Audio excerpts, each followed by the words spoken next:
Throughout folklore and history, certain tales are linked with numbers. In this particular tale, the Sea Maiden, it is hard to ignore the number 3. 3 is a number that has held significance going back to ancient Greece, with Pythagoras himself believing the number 3 was the perfect number, representing harmony, wisdom, and understanding. When looking to the tales of the ancient Greeks, it was 3 brothers, Zeus, Poseidon, and Hades, that ruled over the heavens, the earth, and the seas, and 3 sisters, the Morai, or the Fates, that weaved the unavoidable fates that even the gods themselves could not ignore. In Norse mythology, the symbol of Odin was 3 connected triangles. 3 gods created man, and Yggdrasil, the tree of life, had 3 roots. In more modern times, the number 3 can be used to represent the Father, the Son, and the Holy Spirit. Perhaps there is an underlying meaning to this tale, something connected with the number 3 that you will discover. Welcome to the bi-weekly podcast that explores all that is myth, legend, and folklore in Scotland. Join me, Ryan, in discovering tales from Galloway to Shetland, and from the Hebrides to Peterhead. This is Finding Folklore. A long time ago, there lived a poor old fisherman and his wife. For months, he set out to catch fish, but came back with empty nets. When one day, out on his boat, he was expecting another empty net, and what came up by the side of his boat but a sea maiden, a woman with seaweed in her hair and shells for nails. "What would you give for full nets?" the maiden asked the fisherman. "I would give all I have," said the fisherman, "but I don't have much." The maiden smirked. "Would you give the life of your firstborn son?" "If I had a firstborn son, it would be something I would consider at this stage," said the fisherman, "but I have no son." "Then what do you have?" asked the maiden. The fisherman replied, "All I have is my wife, my old horse, and an old dog." "Then take these 12 seeds," said the maiden. "Give 3 to your wife, 3 to your dog, 3 to your horse, and plant 3 behind your house. Soon your wife will give birth to 3 sons, your dog will give birth to 3 hounds, and your horse will give birth to 3 mares. Behind your house, 3 trees will grow, and each will wither with the death of a son. When your first son turns 3 years old, bring him to me." The fisherman took the seeds and agreed that if all went as the maiden had said, he would bring his firstborn son when he turned 3 years old. Soon his wife gave birth to 3 children as the maiden had said. His hound had 3 others, and his horse had 3 mares, and 3 trees sprouted behind his house. And each day the fisherman went home with nets full of fish. Years passed, and the day came when his son turned 3. But the fisherman, loving his son, decided not to take him to the maiden, and instead rowed his boat out onto the water and waited for the maiden to appear. She pulled up at the side of the boat and smiled with a mouthful of coral. "Have you brought me your son?" asked the maiden. "I forgot that was today," lied the fisherman. "Very well," said the maiden. "Then you can have 4 more years. 4 more years with your boy, and then you can bring him to me. But I warn you, as time grows, it'll become harder to part with your son."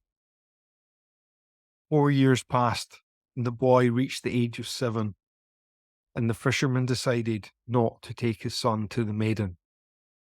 But he sailed his boat out onto the sea, and the maiden pulled up.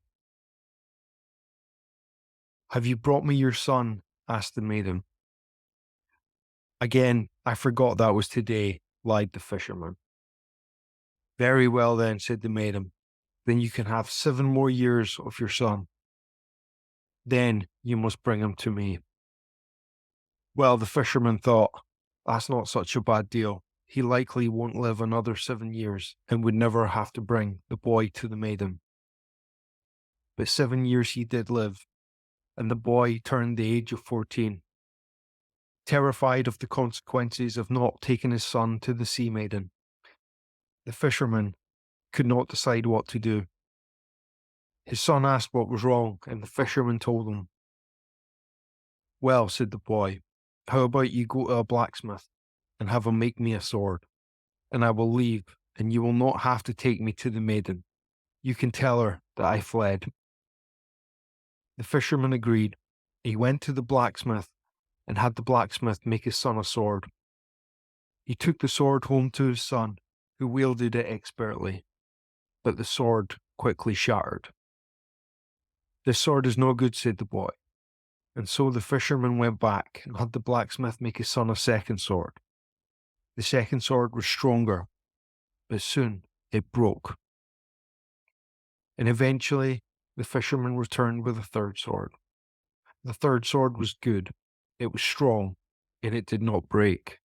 And the fisherman's son set off on a journey with the firstborn horse and the firstborn dog. And the three travelled along the road together for many day and night, until they stumbled across a dead sheep on the road. The sheep was still fresh, and the boy knew it could be eaten. So he jumped from his horse. But an otter and a falcon soon appeared, and the boy decided to split the sheep into three and shared it between the dog, the otter, and the falcon.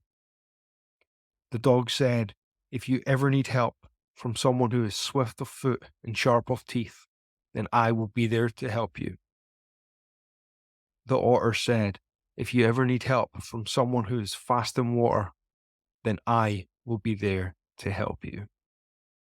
And the falcon said, "If you ever need help from someone who can glide in the skies and who is sharp of eye and talon, then I will be there to help." With that, the boy set back on his journey and continued to ride his horse down the road. He came to a great green land when approached by a large, angry giant. "Who's on my land?" the giant yelled, and marched towards the boy.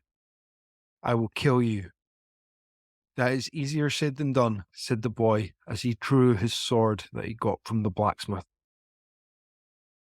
Well, the giant and the boy crossed weapons, none given ground and none taken it. They fought for some time, and just when it looked like all was lost, the boy's dog leapt on the giant's back and bit into his shoulder, and with a swipe of his mighty sword, the boy cut the head from the giant. Soon he found the giant's empty house and claimed all that was the giant's as his own. There was many riches, silver and gold, many dresses that were as fine as any the boy had ever seen. Deciding not to stay in the giant's house, the boy set back off on the road with his horse and his dog, and soon came across a castle, where, presenting himself and asking for work, he was granted position as a herder, looking after the king's cattle and sheep. He found on his first day of work that the cows weren't producing any milk, and so he took them back to the giant's land, hoping that the green grass would help them. Hours after placing the cows in a field, another giant approached, as large and as angry as the first. "Who goes there who killed my brother?" asked the angry giant. The boy tried to explain that the giant gave him no choice, but the giant was soon upon him. He drew his sword, and they fought much like the first. He gave no ground, but managed to take him. And much like the first, his dog leapt on the giant's back and bit into its shoulder, which gave the boy the opportunity to swing his sword and cut the giant's head from its body. They stayed there a little longer, and soon the cows began to produce milk. With that, the boy took the cows back to the castle when there was a commotion by the loch. He asked what was happening and was told that a three-headed water monster lived in the loch and was wanting to take the princess. Well, the boy thought, surely we can't let this happen. There's a mighty general who has come to save the princess, someone told him. And so the boy took his sword and went closer to inquire what was happening. He mounted his horse and rode towards the commotion. By the time he arrived, the monster was on shore and the general turned and ran. The boy got off his horse and approached the princess. What is happening here? You must run, said the princess. The creature wants to take me. I am not roused by such a creature, said the boy.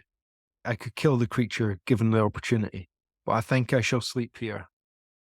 What does rouse you? Asked the princess.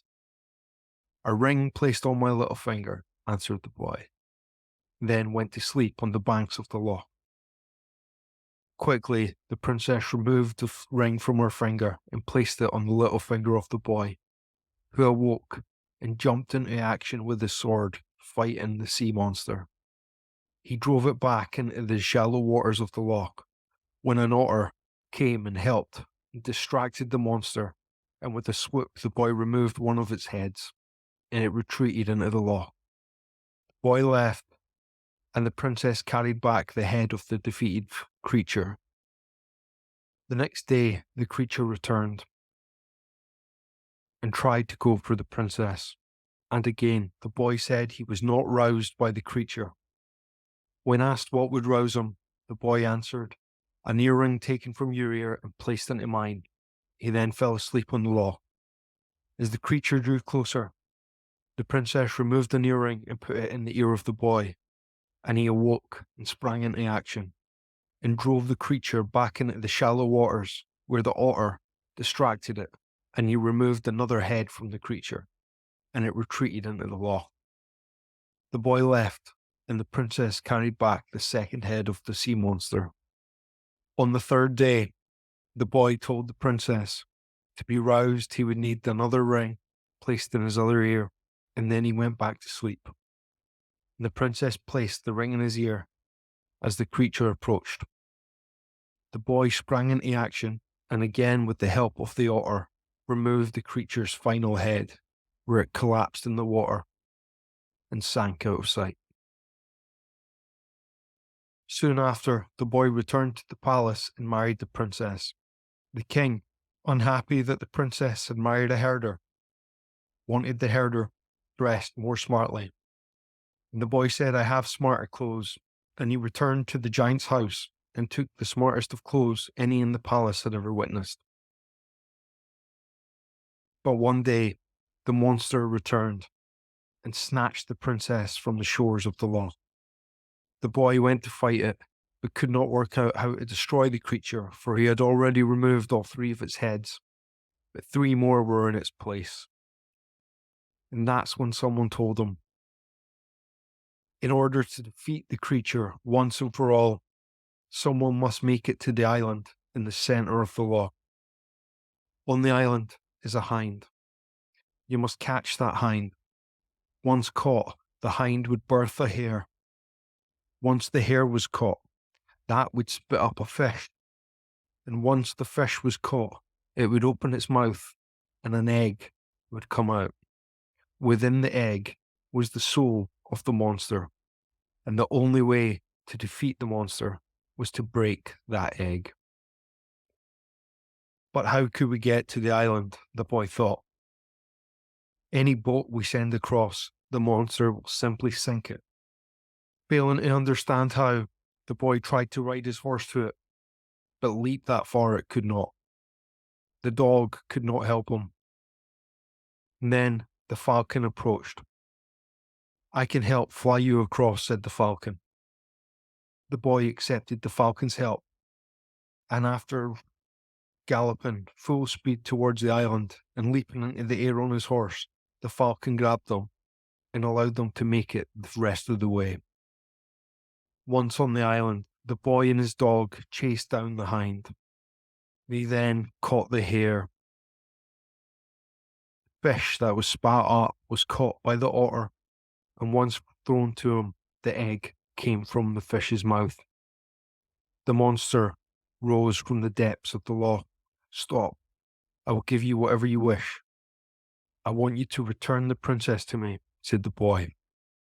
That the monster threw the princess from the depths of the loch alive and well. Then the boy crushed the egg, and the monster died and vanished from sight. A celebration was had when they returned to the castle. Months later, the boy and the princess rode through the woods, and they came across another castle by the sea. "What is this castle?" asked the boy. "It is not a good place," said the princess. "None who have gone there have ever returned." "I think I must go there," said the boy. "I don't know why, but I am drawn there." Against the princess' wishes, the boy set off to the castle. He knocked on the door and answered an old maiden, with seaweed for hair and shells as nails. She smiled a corally smile. "May I come in?" asked the boy. "Of course," said the maiden. "I have been waiting for you." The boy walked in, and with that, the maiden stabbed him in the back. Back at the fisherman's house, the first of the trees withered, and the family knew the eldest son had died. The second son decided it was his duty to go out and avenge his brother. So he set out and eventually found the house, the palace, where the boy had married the princess. He questioned around, and the princess told him of his brother's journey to the castle by the sea, and the boy set out. He knocked on the door and was greeted by the old maiden. She invited him in and stabbed him in the back, and the second tree withered. The youngest brother then set out to avenge the death of his two brothers.